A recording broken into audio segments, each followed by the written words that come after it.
Your fouls. Hi there, welcome. It's SportsCenter from the nation's capital. I'm Scott Van Pelt. Great night of basketball across the NBA. Michael Malone standing by with some early season surprises, both good and bad. We'll head right back to LA in just a moment to talk to Tim Legler. What a finish. It was bizarre. You don't see that called much, but you got to call it because Smart was out of bounds.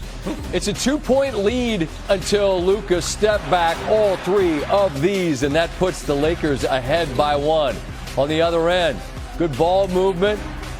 And here comes Victor Wembanyama, and you're seeing teams do this. You can see him coming from a mile away. You're not going to be able to challenge him vertically. Set your feet, take the charge. Late, it's a 2-point deficit after Kelly Olynyk gets the putback, and then Marcus Smart just doesn't step out of bounds. You see how casually dudes inbound the ball throughout the game, but here, late, I mean, his foot is clearly out of bounds. Not a call you're going to want to make, but you have to make it. They get the inbound after a deflection. Olynyk, a perfect pass, and Champagnie almost gets the tip. He goes to the line. He's a good free throw shooter. Steve, what'd I say in the studio? Missed it first. I said he'd missed the first. He did. And then, remarkably, they get the miss where Keldon Johnson gets his hand on it for the tip that doesn't go. So pretty much everything goes wrong from the Lakers inbound to the two tip chances the Spurs had where they did a great job to get the looks but weren't able to cash them.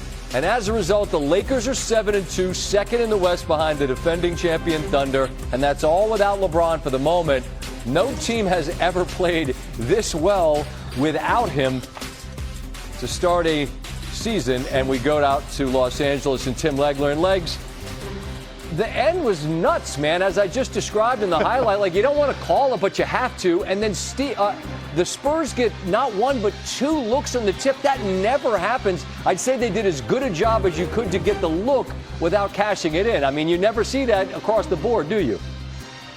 Well, I say the Lakers dodged multiple bullets. That's probably an understatement. When you look at what they did at the end of this game, I'm saying to myself, if Champagnie makes those free throws, they go to overtime and the Spurs win the game. I mean, you're talking about anatomy of a collapse at the end of a game. All you have to do is inbound the ball if you're Marcus Smart. Anybody touches it on the floor, you go get your two free throws, less than a second to play, you're going to win the game. Instead, that happens. They get beat on a cut to the rim. But the Spurs ultimately couldn't make those free throws, and the Lakers get a win. A win that didn't look probable to me, Scott, at the beginning of the fourth quarter. The Lakers' offense had really bogged down. Spurs were rolling at that time, but the Lakers flipped the script in the fourth quarter, and they get a win to get to 7-2.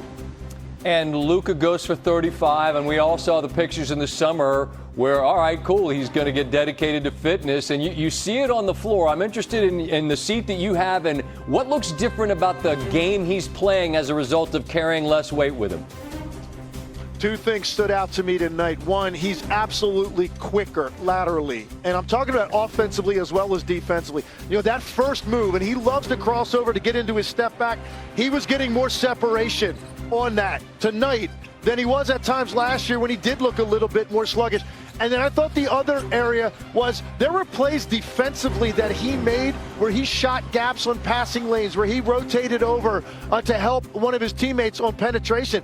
He wasn't making those plays defensively a year ago. I asked him before the game what really did feel different for him physically, and he said the number one thing was stamina. He's able to play longer spurts with a higher level of intensity than he could a year ago, and you did see that tonight. My guy Marcus Spears, a.k.a. Swag, told me when he had the front row seat down in Dallas, Scott, this man's 7'17", watching Wembanyama. You get to see it, this newer version, and he does foul out in this game, but are there noticeable differences, Tim, to you about where his game is evolving? Obviously not a finished product yet, but what do you see now? Well, the functional strength is better. I mean, you're not going to see a ton of extra body mass on a frame like that, but his ability to play downhill through the initial contact of a defender, it's just different. He can now take it another dribble, another stride, so he gets something going more toward the rim. I will say this. First 5 games of the year, he was over 30 points a game. No one seemed like they had any idea how to deal with him. This is now 2 games in a row. He's got 28 points total in the last 2 games. And I don't think he really caught the ball in the spots he loves to catch it tonight, the way that he was the first 5 games of the year. So good job by the Lakers. Good job overall containing him and not letting him go off. But there's no doubt, Scott, this guy's a massive force that this league's going to be dealing with for a very long time. Legs, great to visit with you. It's so much fun to watch you on the call. We'll talk again soon, all right? Absolutely. You got it. Me and Tim talking, and DeAndre, you just heard the two of us talking about the big fella that you go up against, and you're a big man yourself, and you had a great game, but there's just times where it's wild to see someone as big as you just look like, all right, I can't get this shot off, and you kick it out, and it works. But what's it like going up against someone has that kind of reach? You make you think twice for sure. Honestly, it was a team effort. Just knowing personnel and knowing that, he's a great shot blocker and, just moving the ball a little bit and getting him out of our paint.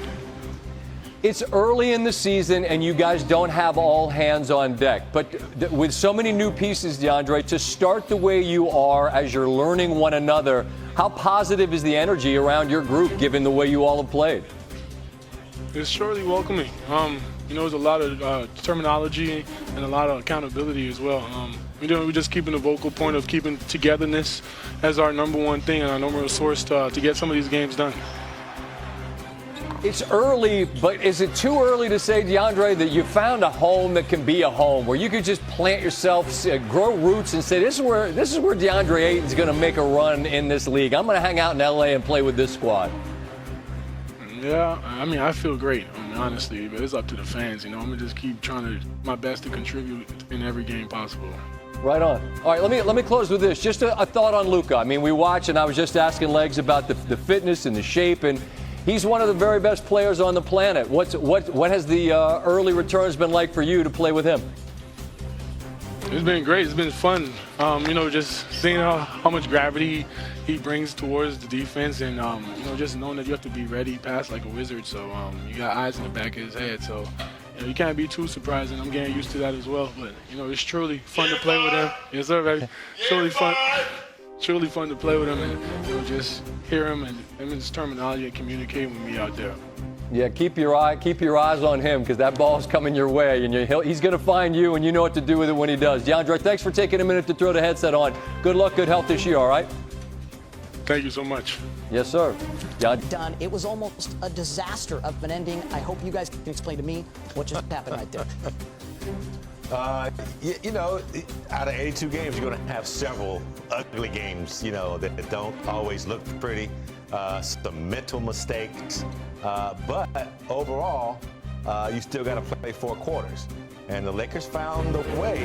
When they were down in the 4th quarter, they found a way to, stick the defense to San Antonio. They were able to occupy Wemby, got him in foul trouble early, made it very difficult for him to play aggressively. He finally fouled out. Didn't shoot the 3-ball well, but got a ton of free throws. That kept them going. Offensive rebounds helped a lot. Steals, they had 8 steals. So, they did what they had to do at home to grind out a win. And I'm sure they'll look at it and, look at some mistakes. I thought the bench for the Lakers, came in and provided, some support. And sometimes you got to pull ugly games out and win them. Rob, on a night where